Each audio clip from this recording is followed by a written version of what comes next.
There's me filming and Dave's trying to pack his camera away.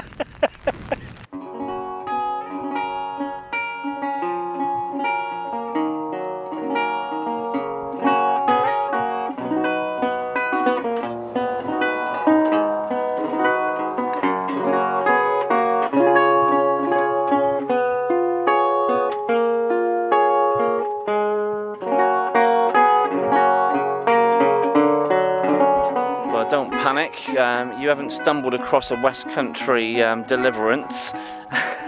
We're up on Dartmoor at the moment. I'm up here with my good friend and fellow photographer David Clapp. So the washing machine was a little surprise when we got here, so somebody just dumped that on the side of the moors here, which is a shock. But yeah, we're up here today and we're going to be talking about large format photography. It's the Lee and Dave show. Anyway, I'll stop doing that and talk about something serious. So we've finally made it up onto Dartmoor after a few attempts. I've been here all day. Yes, you've been. In fact, you've been camping in this thing for like weeks. I haven't been camping. I did come out a couple of times. Yeah. More towards the end of the current situation, shall we say? Yes. Yeah. With a great excuse being I'm a landscape photographer and I do it for a job, Yeah. armed to see what happened. Yeah. And in the end, I never saw anybody. I did have somebody drive past the van at about 12:30 at night, really slowly, which got me slightly worried. But other than that, no, I've not seen anybody or had Socially distanced in by about 1,000 metres. Exactly. Yeah. But The other best than that, way.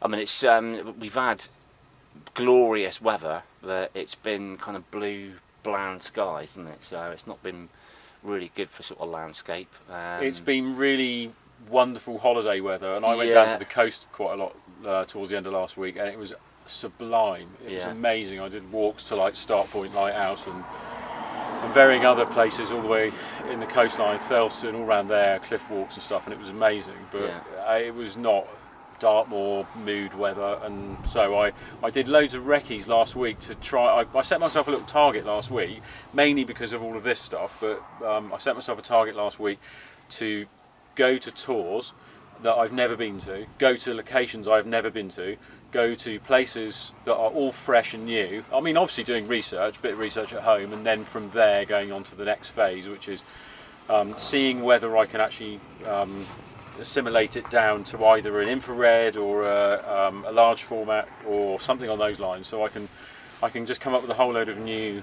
ideas, because the biggest problem I've got right now is that I'm literally unemployed until all this blows over, and until that point, frightening times. yeah, absolutely, and until that point I'm going to use my time incredibly productively, Yeah. rather than, and I think this is the main thing. We said we wouldn't talk about all this, but I kind of have to a bit, I guess, but mainly because It's of the point. the elephant in the room. I think mainly because of the point being that it's important that you concentrate on things that are quantifiable rather than worrying about stuff that isn't. Yeah. And I'm not focusing on any of that, and I'm just like, right, I'm at home, I've got Dartmoor, I've got all these wonderful things around me, I'll just make the most of it. So It's got. I suppose you overlook it to a point because you travel quite a bit, don't you? Yeah. So it's like when you come back home after travelling for so long, it's probably you don't probably get out as much as you'd like to. I would have thought, locally. that And it's kind of giving you the opportunity to.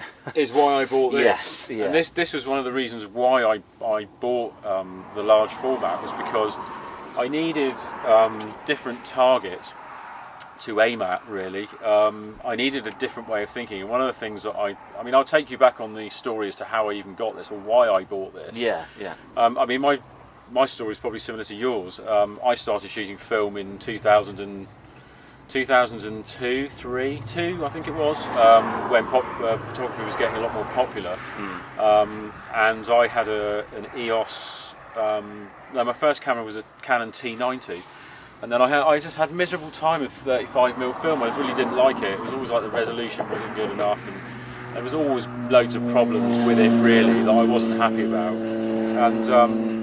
And it was only the 500px kind of 1x.com epidemic of oversaturated, overprocessed everything that just made me go, you know what, I have had enough of all of this. I want to go back to photography as a true art form. Yeah. And in 2015 I went and bought well, I didn't go and buy a 35mm camera again. I didn't go and buy a medium format. No, I jumped right in at the deep end and bought myself a large format. So I got this camera, and I had a miserable time with it for about the first 6 months to a year. And someone, there's a guy called Andrew Nadolski who's up in Exeter, wrote a really lovely book on Porth and Anvon. That's right, yeah, I've seen that book. Yeah. He said to me, Dave, you're making this far too complicated. Yeah. What you need to do is go out and have a laugh. So why don't you go and get yourself like a 645 or a 6.6 or something, like a Mamiya, an old Mamiya. Just go and get one of those, and then go down to the beach and just shoot like an f22 and just stick some black and white film in it and just do what you do, just see what you get. And then you know, just scan black and white film. Don't worry about all these colour shifts and all this other nonsense. Just enjoy the camera for what it is and see if you even like it. So I did. I bought myself a Mamiya 6.6, and then I bought myself a 645. I bought it the same day, believe it or not. One was 100 quid and one was 130 quid with a 80mm lens on it, and it just went from there. So then I had 3 cameras, and then the next thing you know, I started buying more and more of them because I enjoyed using them. But this was, and well, I was going to say, and continues to be. It isn't anymore, but this was. This is an amazing piece of kit. What model is it? It's a Chamonix. It's called a 045 F1. Right. Okay. Yeah. And it's a Chinese-made large format. It's you can see if you have a look at the back of that. I've actually, in fact, you can't see that very well. You can see it better now. I've converted it so that it's actually shooting 6x12. Yeah, I remember because seeing it. Yeah. Large format is extremely expensive, and I got to the stage with it all where I was just thinking to myself that this is something I'm never going to pursue if the cost is too exorbitant. Yeah. So I converted this to 612, and what I've got is I've got a number of backs that fit into it. I've got 2 6x12 backs, and this allows me to shoot 2x1 panoramas. Right. Okay. So all I use this for is a landscapes, vistas camera. I guess I should use it for more really, but it's mainly a landscapes and vistas camera. But the biggest problem, I struggled so much at the beginning. I had a light meter that I bought second hand that was underexposing by a stop and a half.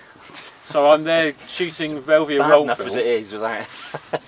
I'm there shooting Velvia roll film, and everything is coming out dark. Yeah. And I'm thinking it's me, and I'm metering everything incorrectly. Turns out it's a faulty meter. So I got myself another meter, and the needle fell off inside.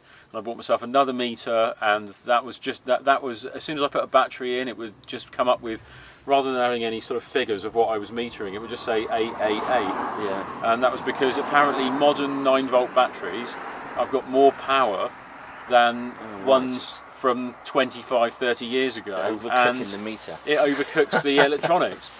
So I sent the thing back and said, well, this doesn't work either. You can have it back. And the guy was going, it does. I'm going, no, it doesn't work. Anyway, in the end on a forum, somebody said, try a flatter battery. And I did, and like it was fine.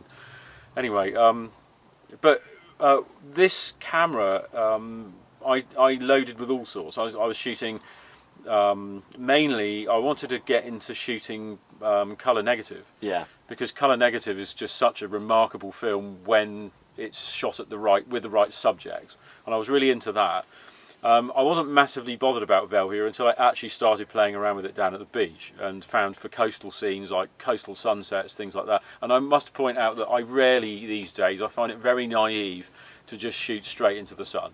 Yeah, especially with large format. It's all about side light, and it's all about getting the right lighting on the landscape, usually with the sun out of frame, completely out of frame. Yeah, I've been like that with all my digital work for, I don't know, for 10 years now. I'm not interested in any of these wide angle, rock in the foreground stuff. I grew out of that a long time ago, and this again, because this is a totally different beast. This gives you the opportunity to see the world in a different way. When you end up coming back to digital, that's the other thing as well, is you look through the camera and suddenly, I mean, you're like, hallelujah, digitals are lovely, I love you, digital. I know, it does. And then you go, and then you come back to shooting 3x2, and you're suddenly like, I don't know, it's really quite skinny and not very interesting. And when you've been shooting 6x7 or larger formats, like 5x4 score same as 6x7. Yeah. Pretty much. I do crop myself. When I'm cropping stuff, I do a 5/4 crop. Right. I just like that shape. Yeah. Again, like you say, like 6x7. I went through 6x7 cameras and 5/4 now, obviously.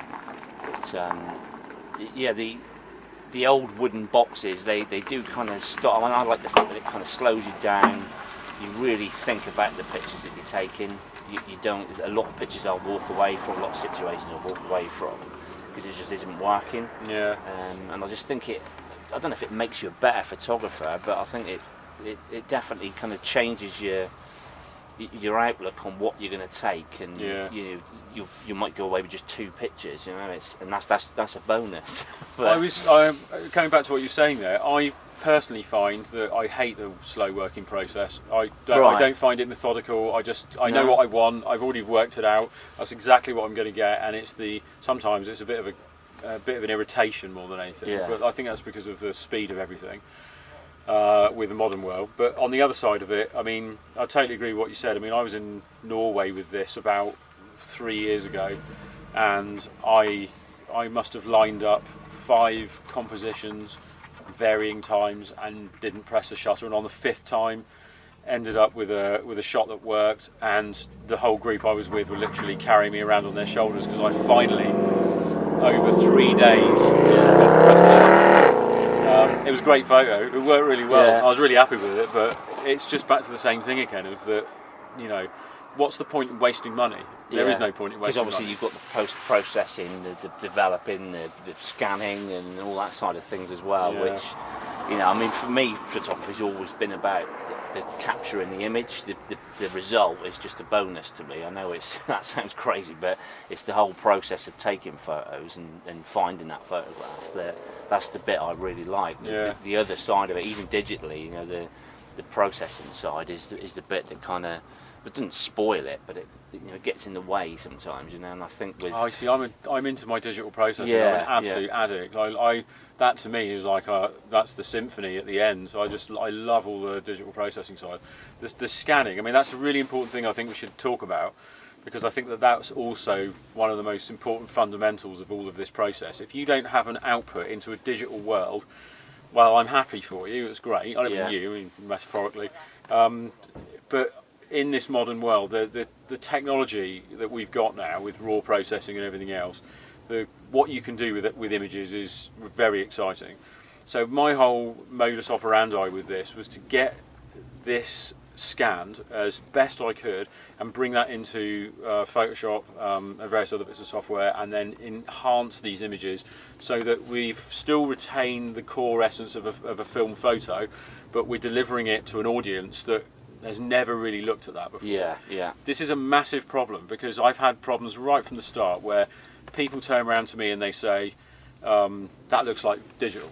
And I go, no, it doesn't. And they go, yeah, it does. And they say, no, it doesn't. And I have these debates with people as to why it doesn't look like digital.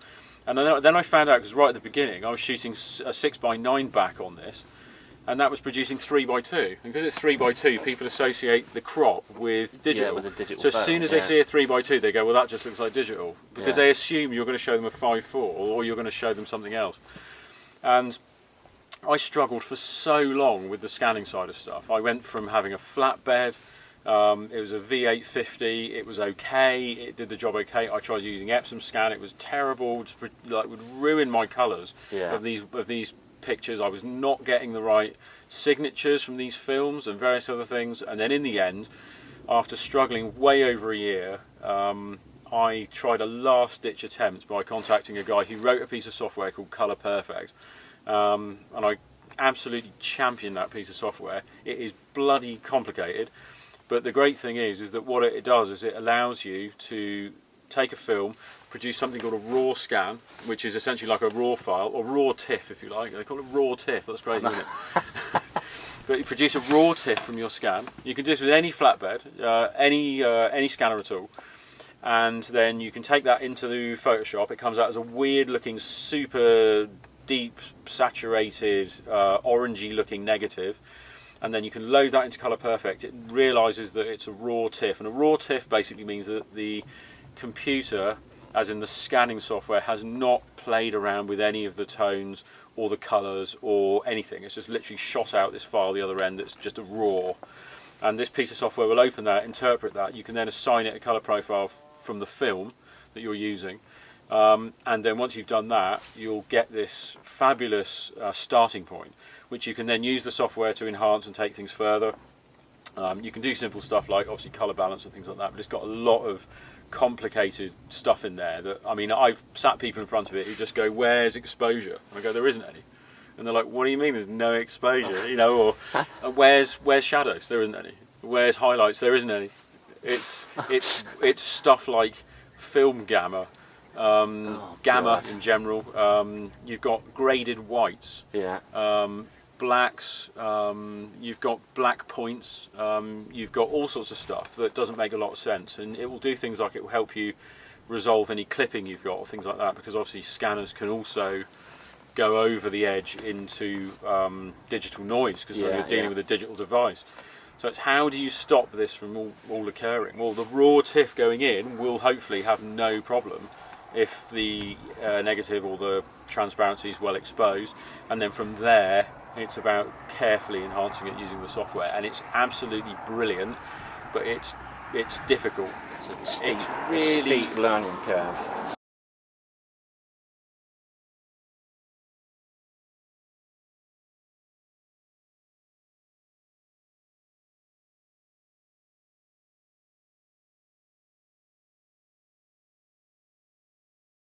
If you want proper scans, like drum scans done and stuff, it is, and the actual cost of film, you know, everything's kind of just, it's going crazy. Whether it'll keep going like that, or whether this kind of resurgence of film use, especially large format, will bring the prices down. I don't know. Do you know why the prices have gone up? No. I'll tell you why, because I read about this. It's to do with the fact being that there's such a high demand for film that they're trying to build some more labs. So they've put the price up. They've closed them all down years ago. Oh God. So they've put the price up so that they're able to increase the output. That's the idea. Now, so hopefully what will happen is that it'll start to come down again in a few years' time. That's what I'm hoping. But I remember when I got back into this in 2015, the price of film then was, for 5 rolls of Velvia 120, was about just over 30 quid, and now it's just under 55. That's crazy. Which is just nuts, isn't it? It's the same with Portrait 400, which is a go-to portrait portrait film. And one of my other favourites is Ektar 100, which I use quite a lot of. And what I often do is, because I've got 2 6x12 backs, is I tandem them, because I can never work out whether I like one look or the other. I always shoot transparency and then I shoot colour negative at the same time. So I'll tandem the two together, because they'll produce results that I can't quite quantify. So when it goes to the use of other less saturated films, like for example Pro 400H, which is a lovely film, and Portrait 400, I mainly use those when I'm doing any kind of portrait work, which is fairly rare, but I did a whole sequence of images in Chicago where I just basically ran across any interesting people I met in the city and asked them if I could shoot them with my old film camera. I remember seeing that series, and they were such fun, and I did the whole lot on Pro 400H and Portrait 400, but mainly on Pro 400H, and the results were really wonderful. I was so happy with what I managed to get in that period. But I don't use them in the landscape because they can be underwhelming. They're very, very big latitude, and they can create a kind of like a lack of drama. But you put, I've taken studio portraits and things like that, and the results can be utterly staggering. They're really good. So, so mainly Ektar 100 and Velvia 50 for this camera. Pro 400H for the C330 Mamiya I've got, which is a twin lens reflex, which I use for portraits. And I don't shoot, I can say I shoot 35mm. I've got one 35mm camera, but I rarely ever do, and when I've started scanning those in, I've been massively disappointed again. I just think that the minimum is 6x6, and any higher you're getting really fabulous end result. But the final word on the film would be, and I've spoken to people about this again, which is, if you don't like colour casts, then you're in the wrong business here. Don't even go there. If you want authentic 110% as it looks, then you're not going to shoot a large format using any of those sorts of films, because No. you're in the wrong game here. You're going to get images that are, you know, like magenta-y blues in Velvia. Velvia, yeah. Also, very burned sort of orangey reds you'll get from Velvia as well. Pro 400H gives a kind of like a slight pinkiness to everything, which can be really flattering on skin tones again. Portra 400 is roughly the same. Can look a bit yellowy sometimes, I think. Yeah. But again, going back to the Colour Perfect software, it's got a slider, and this is the level that they went to with this. So imagine scanning loads and loads of film rebates, the bits at the end, so that you can build a library of variations in Portra 400, so you can then put them into a slider, so that if you put your roll of Portra 400 through and you scan it and it seems to look wrong, you can just roll through a slider up and down that will then correct that for you, so that you can just get a better idea. I mean,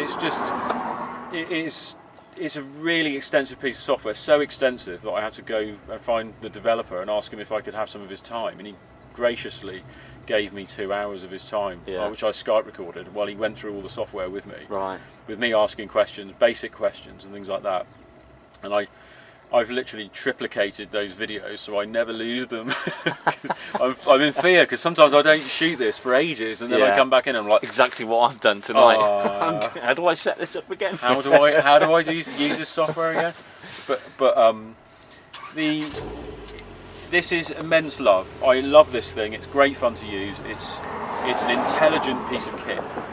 It's got so many different operations on it. It's even got asymmetric tilt, which is something you only find on a lot higher end cameras, which allows you to stop having to, when you tilt, keep refocusing all the time. You can literally tilt the back focal plane and it will correct any focusing problems at the same time.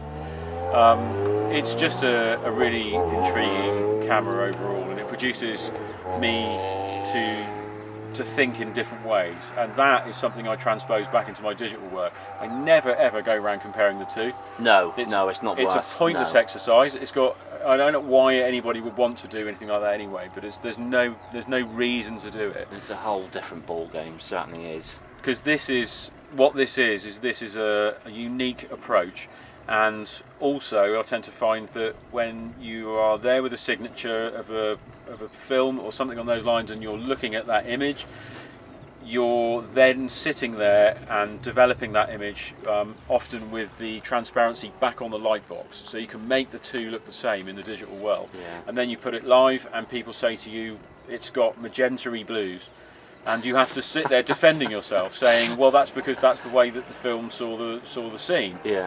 So in the end, it's like, I always remember this as well, which is like, great art, what was it? It's a lovely quote, great art is never completed, it's abandoned. And I really like that. And although that doesn't massively apply to what I'm doing with this, but it's almost as though you have to just stand back from it and go, right, it's the way it is, it looks the way it is. If I wanted a different look, then I've got to use another disposable sensor, if you want to call it that, to then create a different look. And that's the idea, is to then just get it as it is. If you like it, you like it. If you don't, you don't. Well, then you've learned when it works and when it doesn't work, and other things that are strengths to your approach. But no, it's not. It's in its own mountaintop, this thing, and it should stay there. Definitely. And other people can decide whether they like it or whether they don't like it.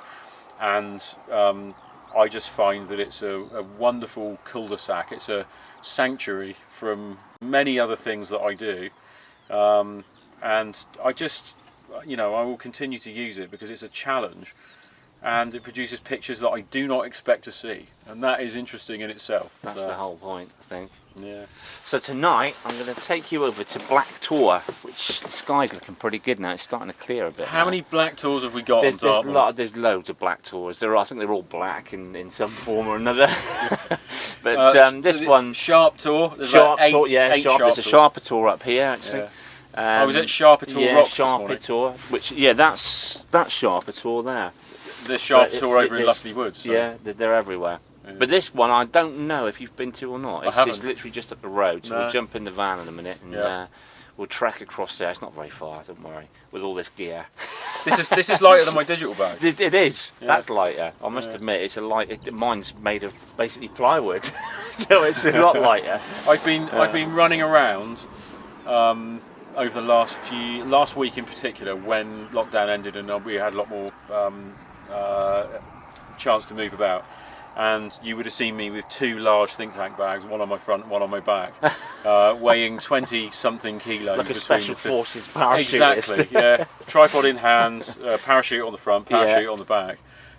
Because I couldn't make up my mind what I wanted to shoot, so I ended up taking all of it. Yeah. And but tonight I just have this. Good. Because I think that overall it's a great idea not to start bringing different camera systems. No, I definitely think so. Stick with the it's- one. Yeah, stick with the one system. And the mindset of that one system. Yeah. And you don't think about anything else. Then it's that you concentrate on that one thing, and everything else doesn't matter. Yeah. Right. So let's go wandering. Let's do exactly And, that. hopefully, like I said, this sky will last. The sun's dropping down, but yeah, we should be okay. Yeah. Okay. Cool.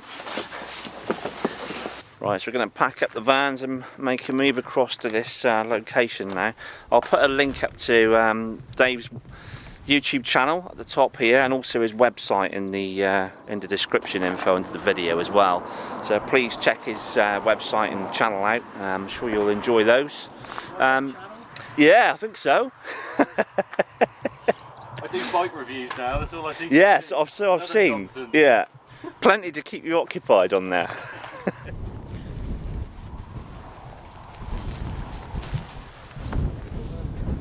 What are you doing, Lee? I'm using my little viewfinder app on my phone and So thinking. what does this do then? It basically gives me my different lens types. I'm using 150 tonight, so I can kind of see the crop there, and it kind of gives me a chance to look at the scene first before setting the camera up. So Basically, you're going to take a digital photo of Yeah, your phone and then just- go home. there we go. Job done. Let's go. So we've kind of found our composition. These trees in the background here. Don't know if you can see the sky on this video, but the clouds are really nice. But there's no sun, which is a pain in the arse. There's heavy cloud over to the west at the moment, and behind me there, and it's kind of blocking out the sun. But what we need is some nice light up on those hills over there. So Dave's camera's still in the bag. Do you mind if I just listen to music until That's we fine. go? Yeah, should have brought your guitar. So I've got all sorts of bits in here, but I just wanted to show you basically. Right, there's the camera and some other bits that I'll show you in a minute. But I'm using these are my film backs, and they're called. This is a Horseman 6x12.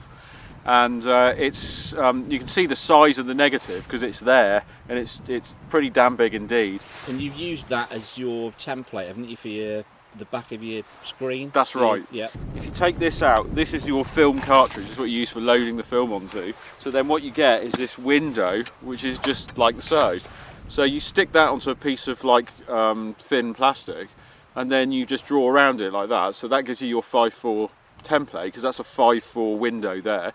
And then what you do is you go and get a pen and you draw inside it like that, and then you get a scalpel and cut it out, and then you now have a template that exactly fits these particular holders. Forget all the markers that you've got inside the it just makes it so much easier, doesn't it? on the ground glass. It's so much better to do. So yeah, I've been using this for since I've had the camera really. And they're incredibly good, but I mean that's the thing to worry about, is the dark slide. Yeah. It's very easy to suddenly like just take the back off and then you've just ruined the roll, and things like that. So I've got, if I show you the camera straight away, which we saw from earlier, it's a, as you can see, a wooden camera, because wooden cameras are cool.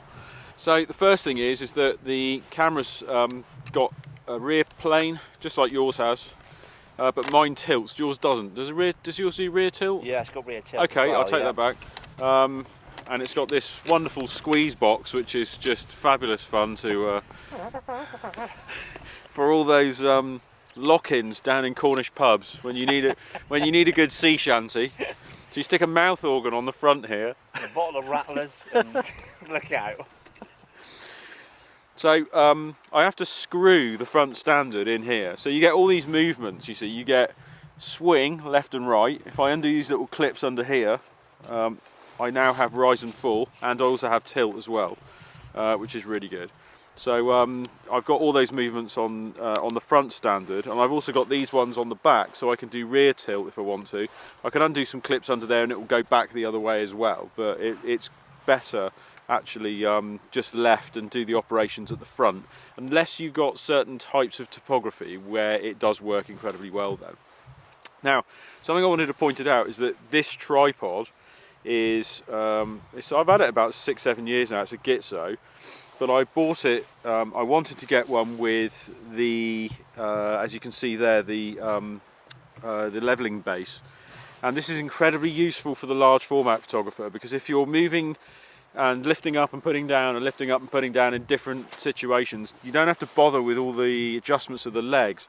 What you can do is you can just undo this and move. It sounds like it's really in need of an oil, but it's not. It's my knees.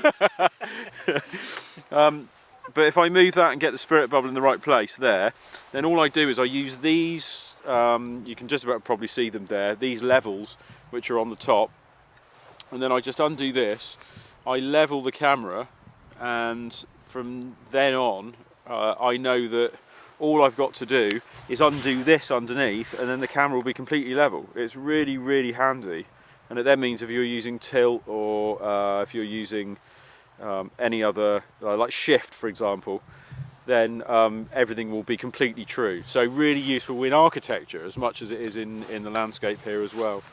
So now that's completely level, what I would do is I would move the front standard up and down to get my composition right, rather than relying on angling the camera in any direction, which is pretty powerful stuff.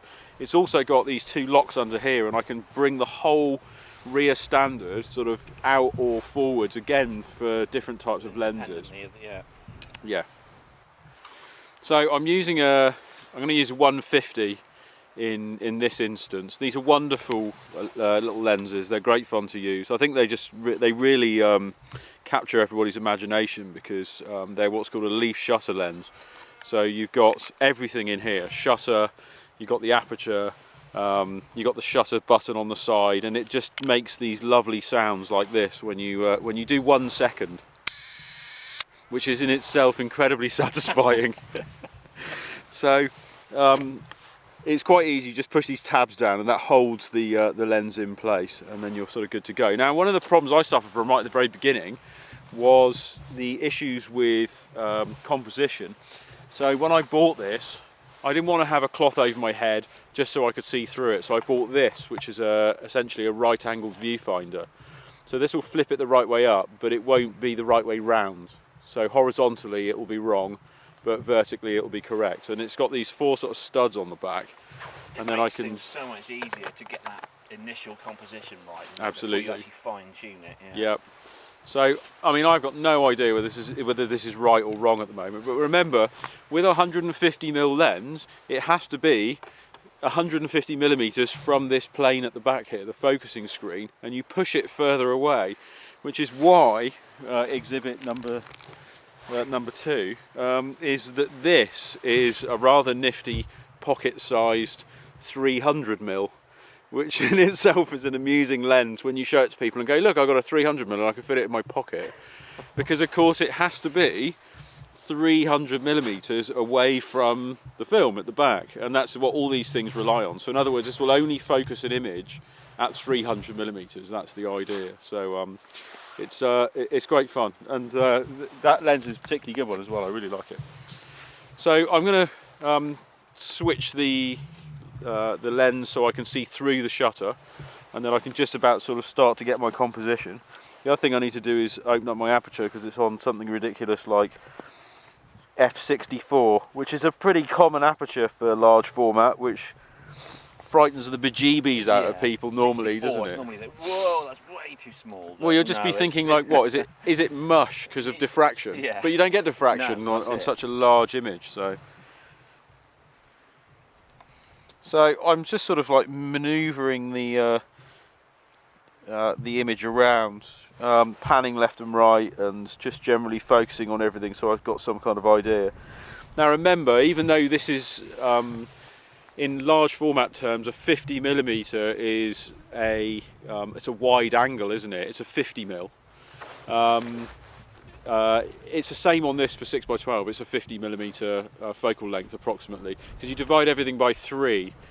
So I've got effectively the edge of this tree to the other side over there in approximately, but I'll probably need to stand back a bit further because it's everything's a little bit too tight and a little bit too congested.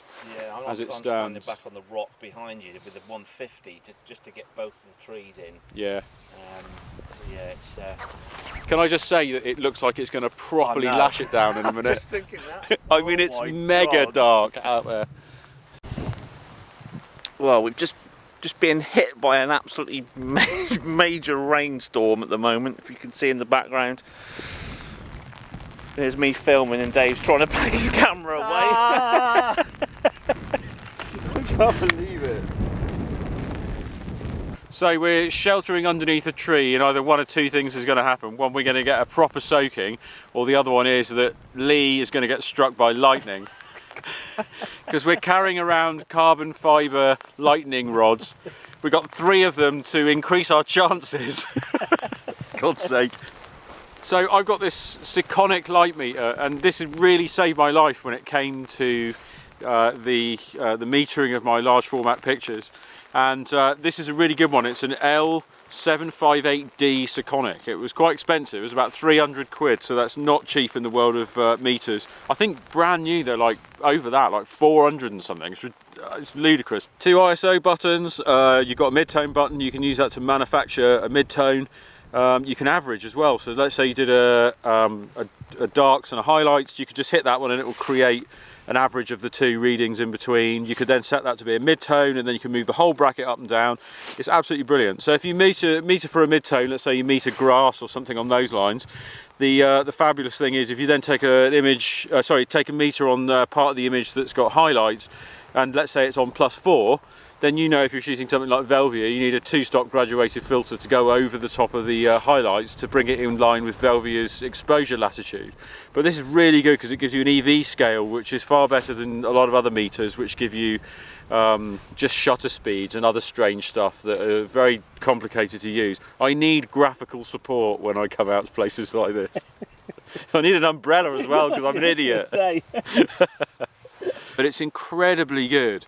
And it's extremely accurate and seems to work incredibly well with all these films, and just makes a really good result when using it in the landscape in specific. So yeah, that meter really did save my life. It's exceptionally good, and I binned all of my other second-hand bits of nonsense that I collected over the years anyway. And I think the first one I had, what was it called? It was like a little silver one, you know, with a little leather pouch. Western Master 5, I think it was, or something like that. But I think it's knocking around in my drawer somewhere still anyway. But reflected light readings. Exactly. Or lick your finger and hold it up to the window. Oh, F16 at F16 at 5.6. But yeah, what a light meter. Really recommended for anyone shooting film. It's incredibly accurate and a little bit wet now as well. Well, it stopped raining. This is rubbish. Whose idea is this? I was at home enjoying a pot noodle, and I had to break from that to come out to meet you, to stand under a tree, to get struck by lightning in the next 15 minutes. Risk of death. Yeah. Yeah. So what gives you inspiration up here? I mean, I've lived in this part of the world all my life, and it's right on my doorstep. And you know, when I started shooting, I'd come out onto Dartmoor and I do like trees. Trees are one of my favourite subjects, and I always look for a nice shape. I mean, this particular tree at this location here, it's just got that shape to it, and I find that with Dartmoor there's quite a few to choose from. But are you sort of like, are you similarly, you know, into trees and that sort of thing compositionally, or are you? I have a sort of love-hate relationship with it all. I think that there seems to be this massive misty tree gang misty tree movement. Yeah. That's just got to the point where I just think, really, do you not have any other sort of, passions, or have you got, do you have to just shoot the same thing? But it's heavily driven these days by social media. Yeah. And also, I think it's also down to a lack of time is the other thing as well. People just don't have the time to be suddenly hiking around everywhere and trying to find really new, interesting, exciting things, or so it's a lot easier to just drive to a location, find a tree which is in abundance, and then shoot something at least for your time, because everybody's busy, they've got children, they've got complicated lives, and fair play. I mean, everybody can do that. I'm in a luxury where I don't have to do that because I don't have kids and I do this for a job. So I'm not going to always go for the easiest option. That's the first thing. I always tend to find that I'm looking for something that's more interesting. That's what led me to things like infrared. It's what led me to things like using. I was going to say infrared. Some of the stuff you do with infrared, it gives it that different take, doesn't it? Totally. Yeah. Immediately makes it more interesting to look at. Yeah. My intention is to come away with something that either hasn't been done before, or if it has been done before, it's been done in a different way. And I'm really keen on that. And that to me is not just turning up at a forest and sticking the camera on a tripod just because there's some mist. But you see, the problem is that mist equals greater separation between elements, but it also equals fine art. And once you get into that thing, then there's a big community of people who love all of that sort of side of it. I've never been part of that community. The last time, for example, I photographed misty forests was, other than the odd single tree I've run into on Dartmoor, because it's so foggy, I've smashed the cut. No, because of the fact being that they're there. But other than that, it's not something I massively go looking for. I like to think that there's all sorts of things that you can do, and it's really narrow-minded to restrict yourself in that way, especially with this.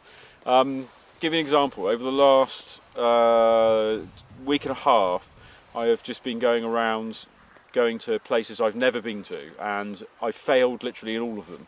And research is never wasted, shall we say, but at the same time, I've made myself abandon everything I know that's normal and just go looking, and that in itself is self-propelling. People don't have the time to do that, but I've got the time to do it, so I'm going to keep evolving into that. And I've been reading, I've been doing some research online, although I do tend to find the more research I do online, the more irate I can get, because I just start finding things, and you see people being really super cagey about locations, and I get it. I totally understand if people want to protect things, because today's modern world means that when one person finds something interesting, because they've got the integrity to go and do that, then all of a sudden it will become a classic, or it will become a Dartmoor must-do. Give you an example. Mark Lakeman, a good friend of mine, over 10 years ago found that double falls down the back of Venford, and then put it online and said, hey, it's at Venford Reservoir, thinking, I never knew that, yeah. Let's share the joy. And now it's just a total must-have Dartmoor classic, and people will drive hundreds of miles to come and shoot that double waterfall, which is a fun thing. And at the same time, people are just super cagey about lots of aspects of this. I've never been cagey about locations. No, I don't see the point. Everybody's going to come away with something different unless they're actually stood there beside you, or the day you take that photograph. Yeah. It's there'll be similar photographs out there, but it's never going to be exactly the same. Yeah. There are locations, and I was going to ask you about Iceland, because it's I've been to Iceland many times, and the latest kind of couple of trips that you've done where you've shot like agricultural buildings and things like that. Yeah. Now that's kind of it automatically makes you think, oh, I've not seen that, because you see the waterfalls, the ice lagoon, and it's when you go to Iceland, it's one of those places that they are on your hit list, but I haven't been since, I think the last time I went was 2014, and from what I understand, it's changed quite a bit now, and heavily. And all those locations are just packed with people, and to me that kind of it kind of puts you off going there. But what you've done recently out there on your last couple of trips, it's kind of interesting to see a different take, and it's things that people don't normally see out there, you know. Well, that all got born out of restriction, being in a location, finding that roads were closed, too many snowdrifts, being stuck, and then trying to find something to do. That was the original thing, and then I started a series called Farmstead, which was just literally going around shooting very minimal landscapes, which were 1/3 land, 2/3 sky, usually with some level of heavy snow in the background, like a bit like the Armageddon we had a minute ago. Slate grey, something like that. And I started doing it, and now, you know what, I'm starting to see them crop up all over the place, and people are starting to do the same thing because they've seen what I've done with that. Perhaps what I've done, I don't know, may have seen it from other people, who knows, but the main thing is that a lot of things get born out of curiosity and having a great level of curiosity. Yeah. If you don't have a level of curiosity and all your intention to do is to go around composition collecting, just to go around bagging, you know, then I really don't think that you're going to learn too much, and you're not going to really achieve when something truly special happens. And I've been to, I can't think, I've been looking for ruins and abandoned farms and all sorts of other stuff that are outside the realms of just going to Nuns Cross Farm, just going to Ditsworthy Warren, and trying to find all sorts of other things that I could photograph. And some have been successful, some have not been successful. I've been to tours, I've been viewing a whole load of different viewpoints to view other tours from. Looking for hilltops and various other things, coming away with some pictures that were successful. Some I haven't shot hardly any colour. I've been doing it all in black and white infrared, and also using this camera as well. So I've got a curiosity with all of it, and the more I research, the more I learn, the more I read. And when I say research and learn and read, what I mean is like going back to 1950s guidebooks to Dartmoor, going back to you know, like Thurlow's Dartmoor Companion, or the Crossings Guide, which is a really old one, to stir your imagination about a specific place, to make you driven to pick up Dartmoor 365 or something, and then find it, and then get there, read about it, learn some history about it, go out there, get there and find that it's fallen over and it's just a load of rocks on the ground. But in the end, it's usually the journey to that then makes you go, oh my god, have you seen this? You know, suddenly there you are chasing after something totally different. So maybe we should have used that washing machine as foreground interest. Should have dragged it down the hill. but the whole idea of just, you know, waiting for other people to do the research for you, to be sitting there with all your claws out into different social media feeds, waiting for an amateur to drop a great shot, and then to, you know, go there and snipe it, and then turn your back on them and hold it aloft to your audience as though, like, you know, it conjures this same problem with a lot of these places, which is that the path to so-called genius is the ability to hide your sources, and it's got nothing to do with your ability to distill images or to work things out for yourself. And I fail all the time. I constantly fail, or go places and I come back going, well, not yet, it's going to be later in the year to do something, or I'm imagining, it leaves me a couple of months to think about what I want it to look like, etc, etc. It's definitely good to plan, you know. It's I mean, I do have a tendency to go back to the same places. I think it's this kind of human thing that you want to not just replicate but better what you've done. Absolutely. And it does. But I've tried this year, even during this lockdown period, you know, I've tried to sort of look at places differently. I'm shooting it differently, and you know, the same locations, but I've gone back with fresh eyes. I've not done it for a few years, but you know, I do end up coming back with something different. And whether it's down to the medium, I mean, obviously 5.4 or digital, you know, and obviously different subjects as well. Yeah, it's always good to keep sort of pushing yourself. But I think the whole social media thing is, you know, it's very throwaway. Everything's kind of instant. You put a post up, within seconds it's gone, it's forgotten about, and I think if you purely focus on that side of things, that's not healthy. I don't think it's healthy. You've got to take pictures for yourself. You've got the actual art of taking a photograph, finding that photograph. I think that's the bit that a lot of people just that disappears. They kind of forget why they're actually doing it. Yeah. The enjoyment of going out and finding that photograph. But then there's also, the way I see it is that for some irritating reason we are totally geared up for one thing, which is the single shot, and we have abandoned the idea of a collection of shots to represent something. So for example, if I take you back to Princetown up the road here, you know, I did a series of images in 2013 I think of Princetown. No one shoots Princetown, they just basically go in and go, oh god, I wouldn't want to live here, and then drive off.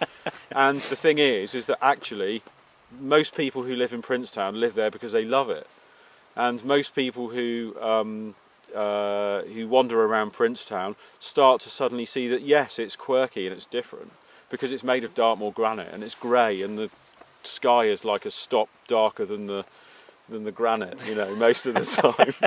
but the thing is that it's actually a really intriguing place, and I've met some really intriguing people who live in Princetown who told me stories and you know, and I said to them, like, what made you come here? And they said, well, it's so close to Dartmoor, why wouldn't I, you know, and all this other stuff. So you know, I've moved from Plymouth, or people who come from a lot further away, and I shot all this stuff on you know, after I saw a DFS lorry and a guy standing out in the pouring rain with his wife while these two guys tried to get this sofa through his door and couldn't get it through, and he had to take the door off in the end. And I was watching this from a distance, you know, in the rain, and I was just going, this place is amazing. It sounds really stupid, but the thing is that it's that whole concept of looking out for things that you would not normally look out for, and seeing things in a totally different way. And you know, it's not just it's foggy, therefore I can go and shoot a subject. There's way more to do than that. You just got to find a lot more. You've got to analyse and look at things a lot more, and that side of it. And I've got nothing against, you know, foggy photography in that sense, fogtography. I've got nothing against anyone that does anything like that. I think it's a really good thing. But most of the people who are doing it because it's a quick solution, and it's not stretching the you know, the brain cells to create something that is going to be not only a style but an identity of that person. And it's all about identity in the end, I think, of trying to produce things that are different. This place has been here for millions of years, may I say, or something, tens of thousands, hundreds of thousands of years, and it's constantly changing, and the trees are breaking off and snapping, and more trees are coming in, and it's just totally evolving in my meagre little finger snap of, you know, 50 years that I've had on this planet. Yeah. And of 15, 20 years if you like, of taking photos up here. But there's so much to learn. There's so much, you know, I thought, oh, Dartmoor, I've got it all wrapped up. I haven't. I'm nowhere near it. Don't even scratch the surface. I mean, I've not really been into the centre of Dartmoor. Right. It's always the fringes, you know. Yeah. I've been on walks onto Dartmoor, but never seriously with a camera. I've always ever, you know, just touched the surface of it, basically, you know. Yeah. And it's there's so many tours, and the abandonment, the darkness of being right out in the middle of nowhere. Well, like, we're not in the middle of nowhere though. But like, I was out on the Oakmont Valley, which is Meldon Reservoir, Blackator Copse, Linz Tor, and then you're looking straight out into the middle of nowhere. Yeah. And I was out there not too long ago, and it was really like horrible. It was going to get really dark and nasty, and I was like 7 miles from the car, thinking, oh my god, you know, it's just such a mission to get back. And it's that foreboding kind of feeling that you get. There's few places in this world, in England, should we say, not in this world, but in England, where you feel as though you are truly in a wilderness, and Dartmoor has got that. And Yorkshire Moors do as well, and yes, okay, Scotland and various other places, but not in Devon, you know, and not in southwest England, not in southern England. It's really hard to find a place that's like that in southern England, where you could be actually quite terrified of being out in certain conditions or certain situations. Did a walk with Alan Howe and Phil Starkey last year. We went across Dartmoor, did 30 miles. Took 3 days to do it from one side of Dartmoor to the other. 14, then 8, then 9, I think it was in total, to get across. And we realised when we were out there in the middle of nowhere that, you know, you are in severe danger. If you fell over and broke your ankle, you'd probably die out there. Yeah. If you had a phone that had no signal, you would die. You would not be able to get yourself. You were 9 miles from civilization and you had a busted ankle and you had no signal and you had no way of contacting anybody. We didn't see anybody for 2 days, and this was in the middle of summer. So if you did that in springtime or something, you know, and you know, that's a rare thing to have happen now. Yeah. So okay, let's go full circle and say, so if there were these opportunities and there are these massive spaces and there are these other areas that we've never been to, never explored, never seen, there's photos out there and there's opportunities out there. So tonight is obviously off the cards by the looks of it. So how do you deal with this? I mean, it's one of those things, you know, I've been doing this for so long now, since the early 90s, and it's kind of, you know, I remember at the start my disappointment levels, I'd go home grunting, and how do you deal with this now? The fact that you've come out, you've set up, and you've not taken a picture, and it's... research, this is a lovely valley, I've seen this tree, this potential, the view to Sheep's Tor, we saw it light up earlier, so it's all research, and that's as far as I'm concerned. Tick, reason to be out, successful. Yeah. Definitely. I think that I'm also in a position now where, again, I think when you're at the beginnings of a career or something on those lines, you tend to find that you do get frustrated quite a lot. You can get quite antagonised because you're desperate to produce, so you can then put this sort of stuff in front of other people and earn a living out of it. So that's the other side. I'm not so much in that position anymore where I've got that massive amount of pressure on me to actually sell work, and the industry has changed quite a lot as well. But the main thing is, I suppose, is that as long as I can feel as though there's a reason to come back, or if I can feel as though box ticked, I've no reason to come back, I'm fine with that. Yeah. And although I would have loved to have seen some light as we had earlier, and would have loved to have had some greater conditions, then I'm okay with it. And I know that this is a slow process and a slow game, and to get the truly spectacular is tough. It's not an easy thing to do, but at the same time, you know, the amount of times I've just got lucky in circumstances like this, where we've been standing here and all of a sudden then bingo, didn't realise there was a break, and you know, or something magic has happened. And let's leave it on this one, but that's I've got a painting analogy for you, which is, if you think about landscape photography or just photography in general, and then think about other pictorial artistic pursuits. If you take like painting, you have a canvas and you have to wash that canvas with a mid-tone colour, and then you start to build your figures and you start to build your light and you start to do all sorts of stuff to build your image, and you go. Whereas with photography, it's like you have to understand how to compose a picture, because it's the opposite. It's subtractive. You turn up with a full canvas, a full frame, it's all there, and you have to then start throwing bits away or moving things out the way or moving the camera to a different position or whatever else. But the one thing you get with photography, which is far better than what you get from painting, for example, although it doesn't have the same magic, painting is far more evocative in its format, or can be, should we say, is the fact that you don't create your own light with this. No. And just in the same way as... You're at the mercy of... you don't create your own light, and what you do is you get blessed by light. Yeah. And if you are blessed by light, if you're in the right place at the right time and it all comes together, it can do something and transport you into an absolutely fabulous state of mind, and it can transport your image into something that was far exceeding what you actually believed it was ever going to be. So just the opportunity to chase that is in itself a fabulous thing to do, and I think that it far exceeds any of the other sort of artistic pursuits that I've had, because I like the dice roll. I like the unpredictability of it. I like the fact that you lose and you can lose again and again, and then you'll win and it will be so sensational. Yeah. And that in itself to me is worth more than the hours it would take of learning to paint or, you know, or draw or things on those lines. And I, you know, it's probably because I can't do it, but I can't do it very well. But I just love the fact that, you know, it can happen. Yeah. And, you know, I've seen some truly sensational stuff that I'll carry with me forever. Oh, definitely. That's the reason. Memories, yeah. And looking at the stuff. And to come home with that, as well. And to look back on it in years' time, years and years down the line, and you can be transported back to that moment that you took that photograph and witnessed that scene. That's why I like it. A little moment suspended in time forever. Yeah, you've got it. It's there. It's suspended forever. I love that. I'm quoting Graham Coxon there. He said that he gets up in the morning and he picks up his guitar and he tries to do stuff before all the bad habits set in. I love that. And he said, if I can do it and I can grab it, it's suspended in time forever. Nice one, Graham. You're a star. Right, well, I think we're going to pack up. Let's come out again. It's been a blast.